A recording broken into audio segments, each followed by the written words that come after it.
사랑하는 온천제일교회 가정 여러분들, 그리고 해외 동부 여러분들, 한 주간 살림하셨습니까?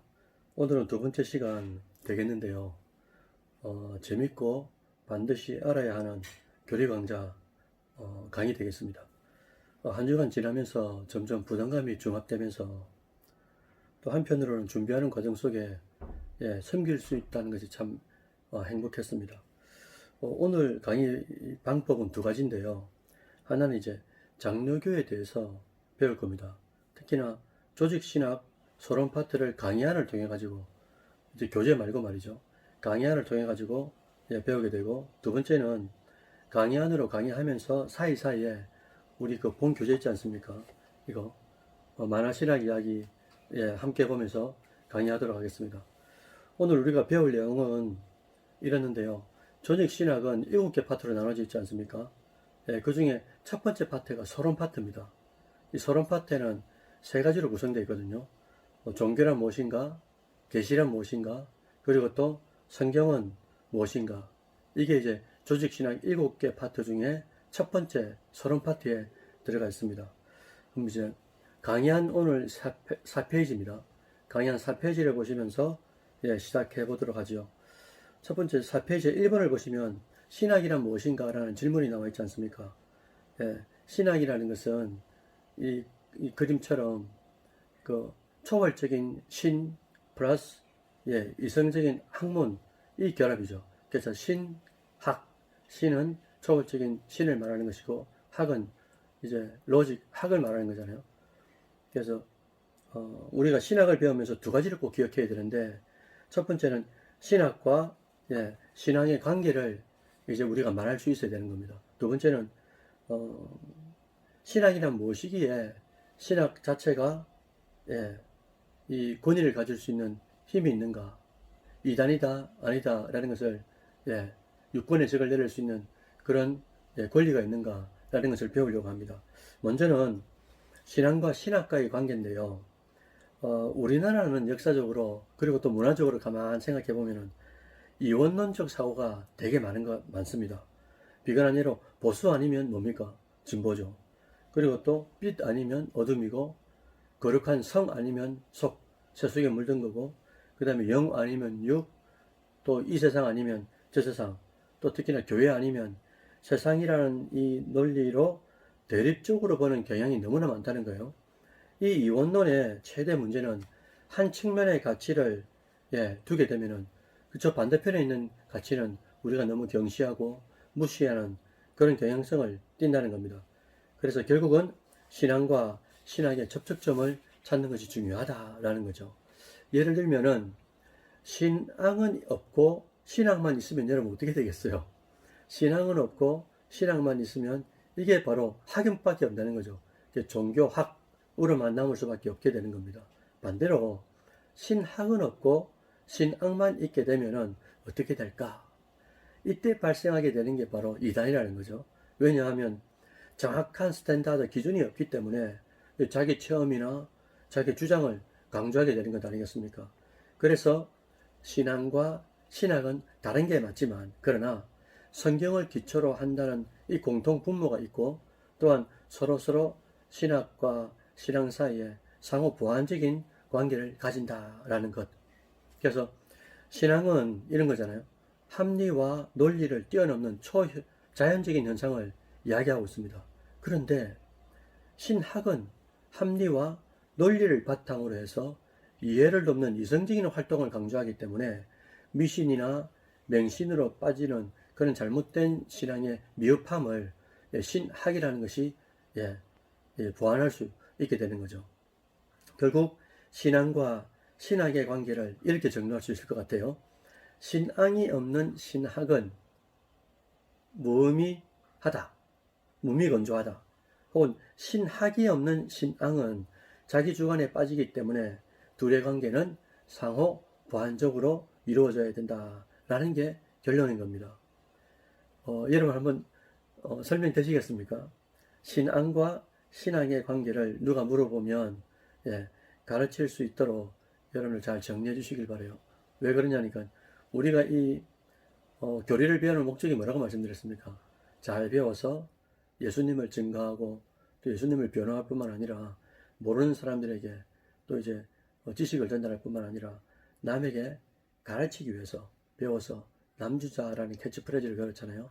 아무튼 여러분들 신앙과 신학은 다르지만 상호 보완적인 관계를 이루고 있다. 예. 두 번째로 신학이 어떻게 권위를 가질 수 있느냐라는 문제인데요. 지난주에도 제가 언급해 드린 것 같아요. 신학 자체로는 권위가 있을 수가 없습니다. 단 이 신학이 어디에 바탕을 두고 있을 때요? 성경을 바탕에 두고 있을 때 그때 권위가 생긴다. 그러면 이 성경은 어떻게 해서 권위를 가지는가? 라고 물으면은 성경의 권위는 단 한 가지밖에 없습니다. 성경의 원저자가 누구입니까? 하나님이시기 때문에 권위를 가진다라는 거죠. 예를 들면 이제 이 종이가 그냥 종이 한 장이잖아요. 그런데 이 종이에 여기에 대통령의 의인이 찍힌다고 생각해 보십시오. 의인이 찍히기 전까지는 그냥 종이 한 장이지만은 의인이 찍히면 어떻게 됩니까? 왕의 도장이 찍히는 그 순간에 이 종이는 종이로서의 역할만 하는 것이 아니라 왕이 가지고 있는 권위를 내포하게 된다라고 이제 비유를 들 수 있을 것 같아요. 자, 그러면은 이제 우리가 신학의 분류를 살펴봤습니다. 참 이 신학의 분류를 말하기 전에 이게 신학의 분류, 이것은 종교의 분류라는 단어하고 같이 교차적으로 같이 쓴다라는 것을 좀 이해해 주셨으면 좋겠어요. 즉, 신학, 즉, 종교의 두 분류는, 자연 종교, 이거 하나하고, 그 다음에 계시 종교, 이렇게 두 가지로 나눌 수가 있습니다. 다른 말로 하면, 자연 신학 혹은 계시 신학, 이 두 가지로 나눌 수가 있다는 말이죠. 자연 종교를 다른 말로 수도 종교라고 말합니다. 여러분, 수도가 무슨 말이죠? 숫자는 닦을 숫자고 도는 돌을 닦는다. 우리가 길 가다 보면 돌을 아십니까? 이렇게 묻는 것처럼요. 그런데 이 수도 종교에는 여러 가지가 있습니다. 유교, 불교, 도교, 힌두교. 돌을 닦아가지고 인간 스스로가 신적 존재를 찾아가는 걸 말하는 거죠. 이걸 이제 수도 종교 혹은 자연 종교라고 말을 한다는 겁니다. 그 다음에 두 번째는 계시 종교가 있다고 말씀드렸죠. 계시 종교를 다른 말로 은혜 종교라고 말합니다. 하나님께서 신적 존재가 인간에게 친히 찾아오셔서 자신을 나타내 보여주신 것. 이걸 이제 계시 종교 혹은 은혜 종교라고 말한다는 거죠. 이 계시 종교에도 크게 세 가지가 있습니다. 유대교, 그 다음에 이슬람교, 그리고 기독교가 있죠. 이렇게 이제 종교의 분류는 두 가지다. 자연 종교와 계시 종교가 있고, 자연 종교는 무엇이고, 계시 종교는 무엇이고, 그리고 자연 종교에는 어떤 것들이 있고, 계시 종교에는 어떤 것들이 있다. 그래서 우리가 믿는 이 기독교는 그럼 무슨 종교입니까? 신적 존재 하나님께서 우리 인간에게 직접 찾아오셔서 자신을 나타내 주신 계시 종교, 다른 말로 은혜 종교가 된다라고 말씀드렸습니다. 자, 여기서 이제 꼬리를 계속 물어보겠습니다. 논리성을 가지고요. 그럼 아까 계시 종교에는 세 가지가 있다고 말씀드렸잖아요. 야훼 하나님을 믿는 유대교, 알라 하나님을 믿는 이슬람교, 그 다음에 기독교가 있습니다. 근데 이 기독교에는 몇 가지가 있을까? 기독교는 크게 세 가지가 있습니다. 하나는 가톨릭, 두 번째는 정교회, 세 번째는 개신교, 이렇게 되죠. 그래서 여러분들 우리 강의한 4페이지에 보시면은 가톨릭에서 정교회가 분리된 이유 크게 세 가지가 나와 있잖아요. 첫 번째는 신부들의 결혼 문제. 정교회에서는 결혼을 허락하지만 가톨릭에서는 결혼을 허락하지 않는다. 두 번째는 교황을 선출하는 방법이 달랐기 때문인 거죠. 가톨릭에서는 결혼을 교황을 선출할 때 로마에서 선출하지만은 정교회는 각 나라의 나라에서 교황을 선출한다는 것이 다른 점이죠. 세 번째는 이제 복장과 수염 같은 건데 정교회에서는 이 제복이나 망토를 입습니다. 그리고 수염도 이렇게 기릅니다. 근데 가톨릭은 기르지 않죠. 또 여기에 빠진 게 또 네 번째가 있는데 성상의 문제입니다. 성상이라는 말은 뭡니까? 이 형태, 이 마리아 상이라든지 우리가 그 천주교 성당에 들어갈 때 이렇게 마리아 상을 보고 이렇게 성호를 그리잖아요. 그것처럼 그런 상을 만들어 놓고 예, 절을 하는 거. 가톨릭에서는 성상을 만들지만은 예, 종교에서는 아니라는 거죠. 이런 여러 가지 다른 점들 때문에 가톨릭에서 종교에는 분리되어 나왔다. 예. 그래서 이런 문제들로 서방교회라고 말하는 이 가톨릭과 동방교회라고 말하는 정교회는 분리되었습니다. 그런데 1964년도에 이 두 종파의 수장들이 모여가지고 예루살렘에서 지금까지 900년 동안이라는 오랜 시간의 단절을 종식시키고 천주교와 정교회는 이제 신교를 회복하게 되었죠. 그 다음에 이제 중요한 것이 가톨릭에서 개신교의 분리입니다. 이 가톨릭과 개신교를 이야기할 때는 가톨릭은 구교가 되고 개신교는 신교라고 불리죠. 조금 전에 제가 말씀드렸죠. 가톨릭과 정교회를 이야기할 때는 가톨릭이 서방교회라고 부르고 정교회가 뭐가 된다고요? 동방교회가 불린 것과 같이 구교는 가톨릭, 신교는 개신교가 되는 겁니다. 아무튼 이 가톨릭에서 개신교가 분리된 이유는 크게 이제 세 가지로 볼 수 있어요. 첫 번째는 구원론 입장에서 바라보면은 희한합니다. 이 구원론 입장에서 바라볼 때 가톨릭은 예수가 아니어도 구원받을 수 있다는 종교다원주의가 정확하게 맞아요. 예전에 제가 청년들을 섬기면서 김수환 추기경 돌아가신 분 있지 않습니까? 이분이 영상을 봤는데 그 영상 속에 뭐라고 말을 하셨냐면요. 꼭 예수를 안 믿어도 다른 각 불교라든지 뭐 힌두교라든지 각 자기가 믿는 종교에서 선하게 살면 구원에 이룰 수 있다라고. 제가 초창기에 그 이야기를 듣고 정말 놀랐습니다. 그리고 가톨릭을 연구하고 배워가면서 느낀 게 가톨릭은 천주교는 종교다원주의가 정확하게 맞구나 라는 거죠. 이 구원론이 다르다는 거예요. 그리고 두 번째는 이제 구원론에서 선행으로 구원받는다.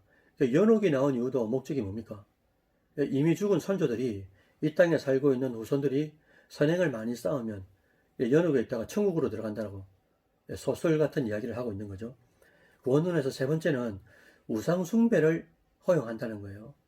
특히나 이제 베드로라든지 사도 요한이라든지 이 성인들의 유물을 숭배한다든지 혹은 또 제사를 허용한다든지 이런 문제들, 우상 숭배도 허용하고 있기 때문에 구원론이 다르다.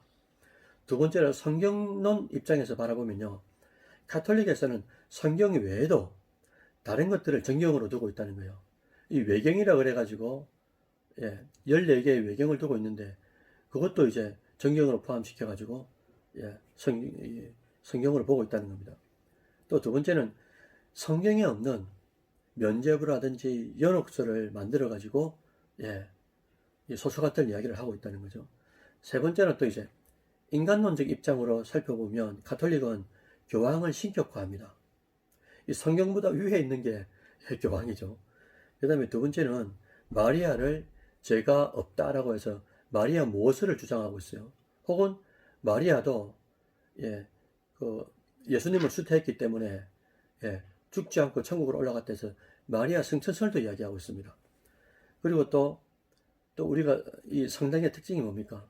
내가 죄를 지었어요.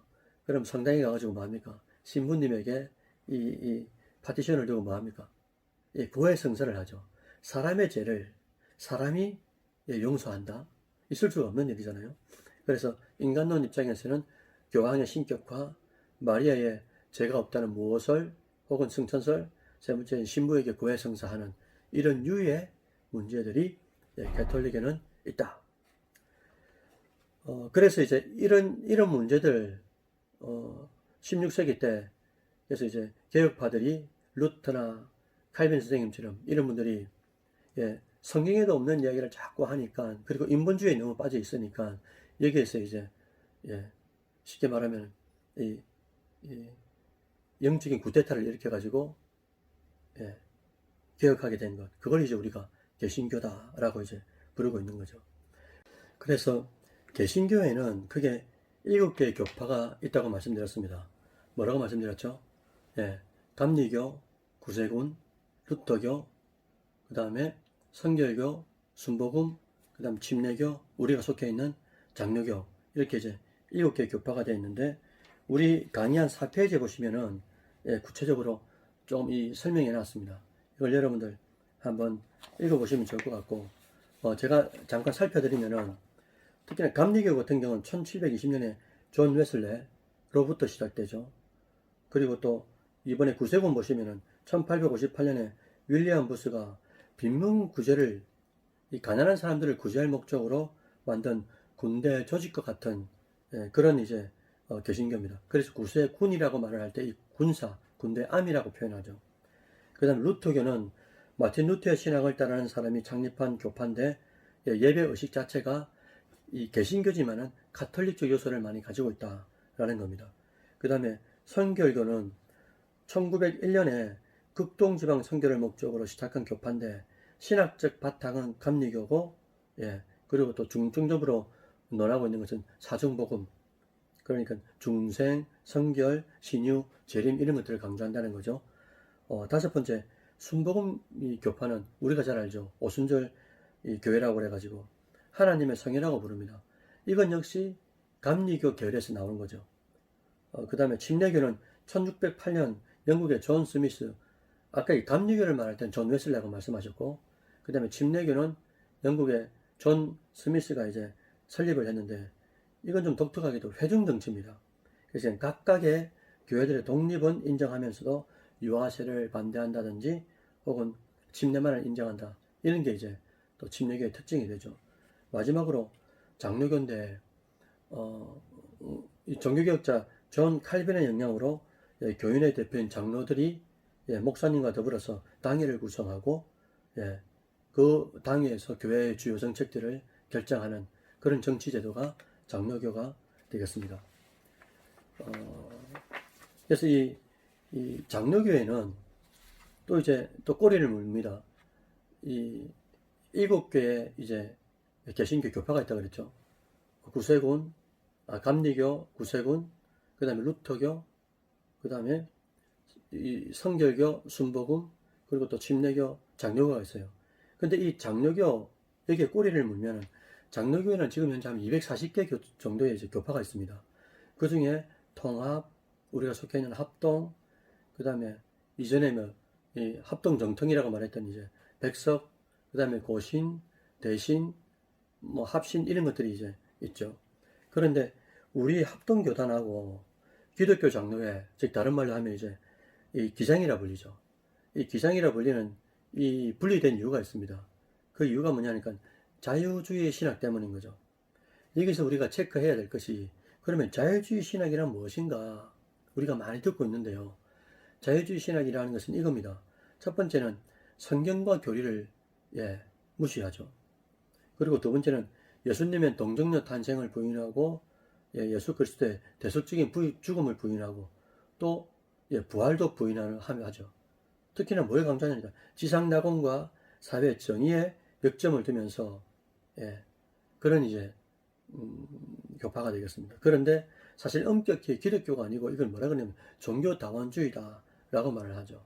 그러니까 예수 그리스도가 아니어도, 예, 구원받을 수 있는, 예, 종교다원주의를 이제 그런 형태를 띠고 있다는 겁니다. 두 번째로 이제 합동과 그러면 고시는 어떻게 분리되었는가? 간단합니다. 신사참배 문제 때문에 합동과 고시는 분리되게 되었고, 그리고 세 번째로 그러면 합동과 통합은 어떻게 분리되게 되었는가? 라고 물으면은 1959년도에 자유주의 신학의 색채를 띤 이제 WCC라고 세계교회협의회가 있습니다. 2013년인가요? 그때 우리 부산에서 이제 이 WCC 이거 총회가 열렸죠. 근데 이 자유주의 신학을 가지고 있는 이 WCC 여기에 통합 측은 가입했어요. 그런데 우리 합동은 가입하지 않았습니다. 왜냐 하니까 금방 말씀드렸죠. 자유주의 신학의 색채를 띠고 있기 때문에 당연히 이제 정통성을 가지고 있는 우리 교단에서는, 예, 가입할 수가 없게 되는 거죠. 특히나 이제 이 합동과 통합의 분리는 이 칼발트, 이 신학자를 수용하느냐 아니냐라는 게 관건이었어요. 통합 측에서는, 예, 칼바르트라는 이 신학자를 수용합니다. 우리는 여전히 칼빈을, 예, 신학을 이제 가르치고 배우고 있는 거죠. 문제는 칼바르트의 신학인데 이 신학도 역시 자유주의 신학에 가까워서 성경에 오류가 있다. 예수 그리스도가 아니어도 구원에 이를 수 있다라고 이제 말을 하기 때문에 정통성을 가지고 있는 우리 합동에서는 가입할 수 없었다는 겁니다. 그래서 오늘 우리 강의한 5페이지에 보시면 다시 한번 복습해 볼까요? 신학은 자연신학과 계시신학이 있다. 자연신학은 다른 말로 수도신학이라 그런다. 그 다음에 계시신학은 다른 말로 은혜신학이라 그런다.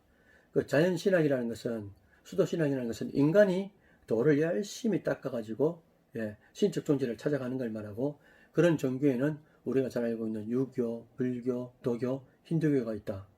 그리고 계시종교, 은혜종교라는 것은 신적 존재 하나님께서 우리 인간에게 직접 찾아오셔가지고 당신을 나타내 보여주셨다. 왜냐? 우리 인간이 신적 존재를 찾아갈 수 없고 볼 수도 없기 때문인 거죠. 여기에 이제 관련된 종교가 유대교, 이슬람교, 그리고 기독교다. 그런데 이 기독교에는 세 가지로 분류되는데 가톨릭과 정교회와 개신교가 있다.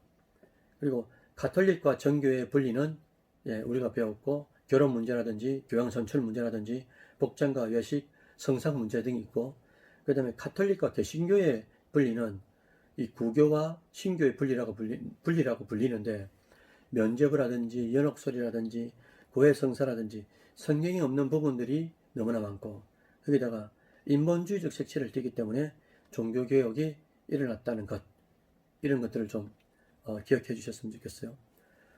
오늘 이제 강의한 이것만입니다. 강의한 이제 5페이지 한번 보실까요?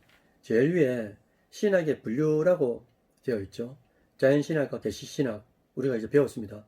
그런데 이 계시신학 안에 또 이 네 가지로 나뉘죠.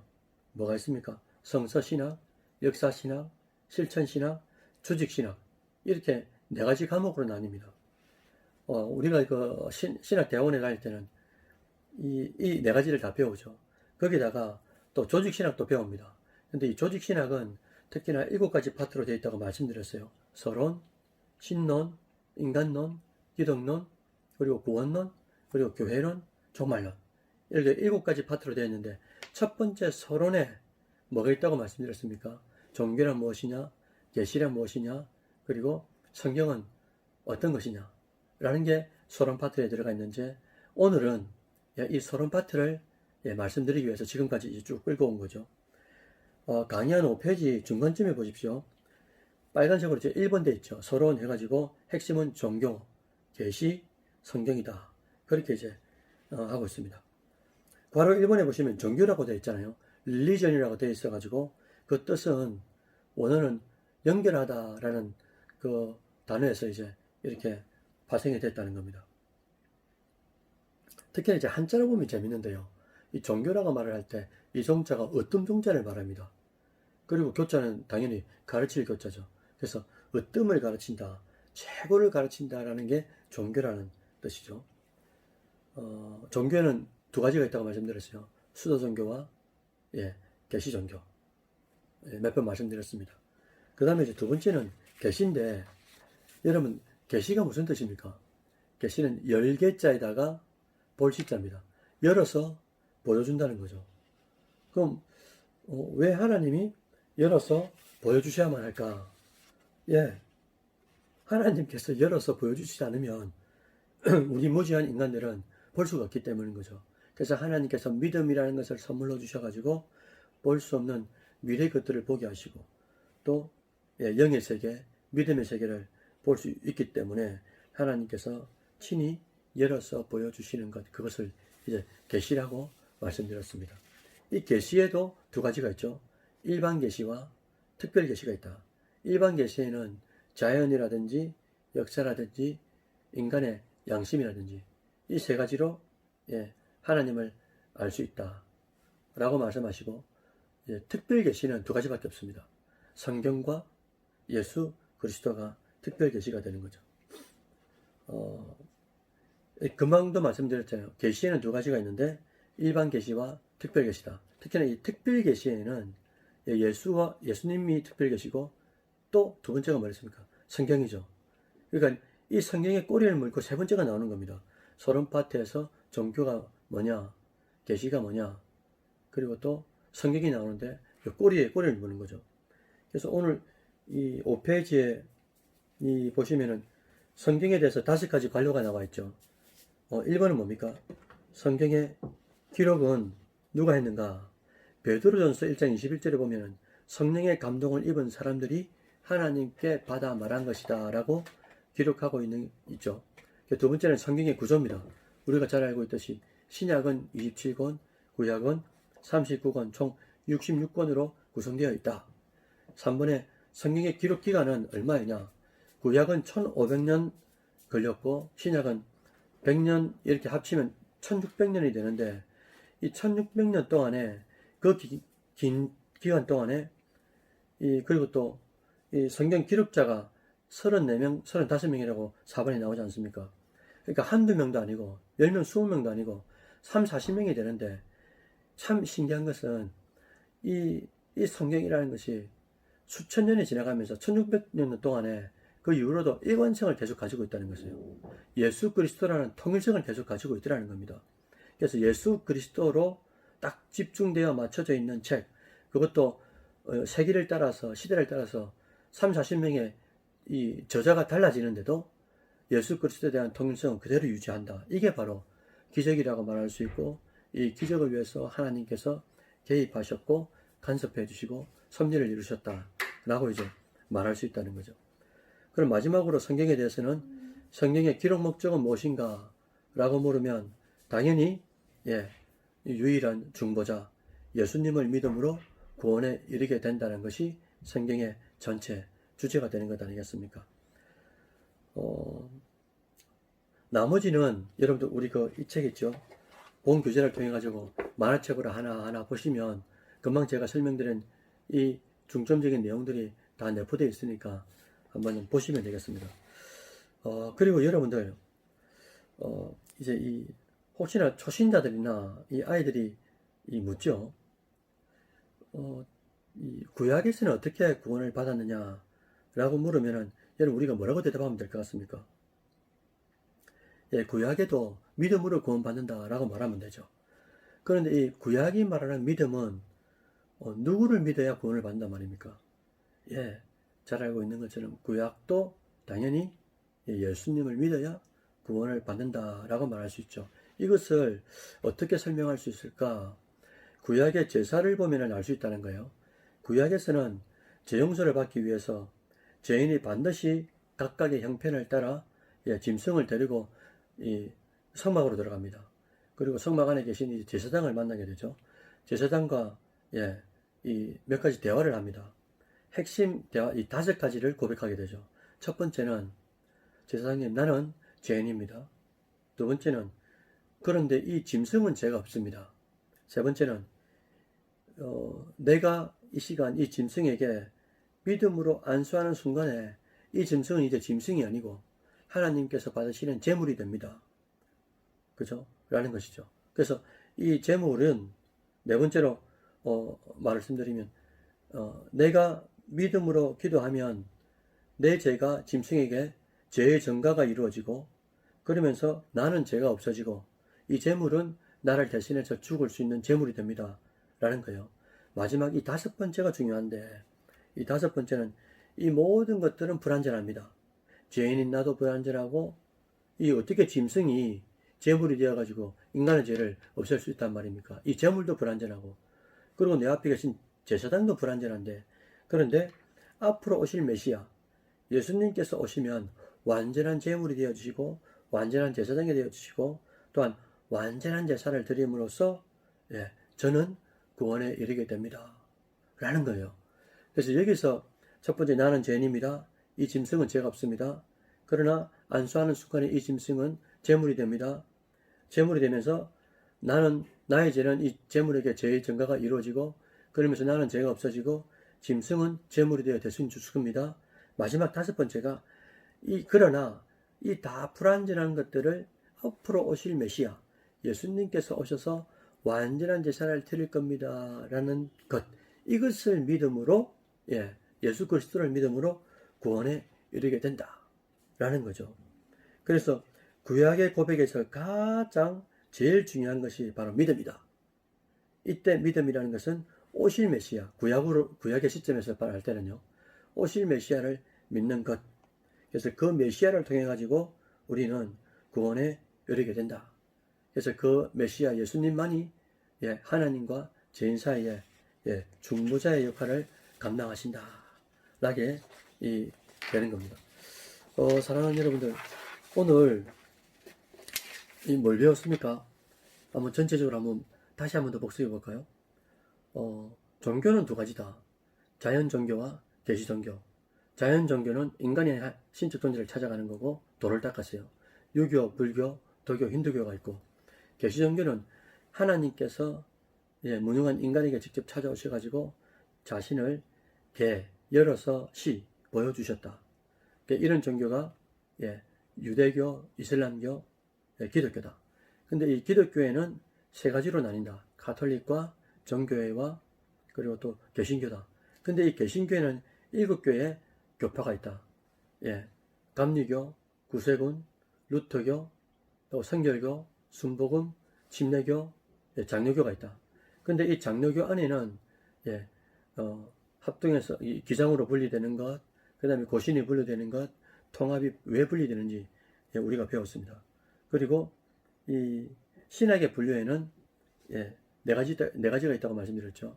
성서신학, 역사신학, 실천신학, 계시신학이 있는데, 조직신학이 있는데, 이 조직신학에는 7가지 파트가 있다. 서론, 그리고 신론, 하나님에 대해서 배우죠. 그 다음에 하나님의 형상대로 지음받은 인간이 죄를 지어서 인간론 혹은 인죄론이라고 말을 합니다. 그 다음에 이 인간을 구원하기 위해서 그리스도, 기독, 한자로 말하면 기독이 되죠. 그리스도께서 오셨다. 기독론. 그 다음에 그리스도를 통하여 우리가 구원받게 되는 구원론. 그리고 구원받은 자들이 모이는 교회론. 그리고 교회에서 마지막까지, 총말 때까지 우리가 기다린다. 믿음으로 기다린다. 종말론. 이 7가지 이 파트가 되게 되죠. 특히나 오늘은 우리가 이 조직신학에서 서론 파트를 배웠다고 말씀드렸습니다. 서론 파트에는 3가지가 있다고 그랬죠. 종교란 무엇이냐, 계시란 무엇이냐, 그리고 또 성경이란 무엇이냐. 우리가 종교 배웠죠. 어떤 종자에다가 가르칠교, 어뜸을 가르친다. 그래서 자연 종교와 계시 종교가 있다. 그죠? 계시 종교에는 뭐가 있다고 말씀드렸습니까? 여차 그런 것들이 있다. 그리고 또 두 번째 계시에는 종교가 똑같다고 말씀드렸죠. 계시에는 일반 계시 혹은 특별 계시가 있다. 근데 일반 계시에는 자연, 그 다음에 인간의 역사, 그 다음에 우리 인간의 양심으로 하나님을 알 수 있도록 일반 계시를 해놓으셨다. 그러나 특별 계시가 있다. 이 특별 계시라는 말은 일반 계시와 다른 것은 구원과 관계되었기 때문에 특별 계시라고 말씀하시는데, 이 구원과 관계된 것은 특별 계시는 2가지밖에 없다. 예수님과 성경이다. 이게 특별 계시다. 근데 이 성경의 꼬리를 물면은 또 아까 서론에서 3가지 파트를 했죠. 종교란 무엇이냐, 계시란 무엇이냐, 그리고 성경이죠. 성경은 아까 5가지 말씀드렸지 않습니까?